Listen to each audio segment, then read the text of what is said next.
Hi guys! Today's video is about the Vivo X200 Ultra Photo Kit, and this short lesson is my telephoto field workflow on a phone. Fast to set up, consistent to compare, and honest about what's actually usable. One note up front, all focal lengths are 35mm equivalents and can shift slightly on a smartphone. To keep things clear, I will use round numbers. So here's the workflow I use and you can copy. The phone sits on a tripod. I lock white balance and exposure.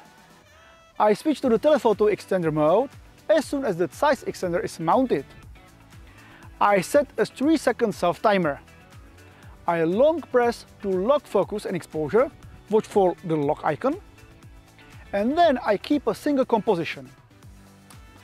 My capture order today is 85mm, 200, 400, 800 and even 1600mm. It's incredible. After that, I judge 4 things: macro detail, edge contrast, color consistency across steps, and any flare or balance change that extender introduces. So these are my daylight results on the skyline. 85mm is excellent. Clean detail and color, very good even for brains. 200mm is outstanding. The extender clearly earns its place with real reach and natural depth. 400mm is no problem for web and small prints. 800mm is surprisingly still usable. At 100% it still holds detail. Okay, it isn't impressively sharp, but with careful editing and sharpening we can print it as well. 1600mm is extreme. Softness increases and overall quality averages out, yet for a phone it's still a pleasant surprise. Let me anchor this with practical print thresholds I'm comfortable stating today. So 85 and 200mm print up to A3 size, larger with a careful edit. 400mm, so A4 to A3 depending on light and subject contrast.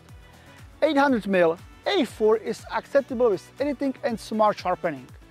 1600mm treat it as a social or scouting view. Print only very small or for creative texture. For the edit, here is the 1-minute touch that rescues 800mm. A gentle global noise reduction, a touch of mid-tone micro contrast, sharpening with a masked edge, and a subtle local contrast pass exactly on architectural edges, so we have no halos. And here is one minor issue. The ZEISS extender is metal and glass, so it isn't light. On top of that, you have to carry the mounting adapter that replaces the standard ring on the case, plus the lens collar for the extender. There is no dedicated carry case in the kit. This part of the system still needs a proper solution. I have added the full resolution photos to this post so you can compare exactly what I'm seeing. Thanks for watching and happy shooting! By the way, have you heard that you can join us on our exclusive photography expeditions to Lofoten and Iceland? If you want to know more, check the link below.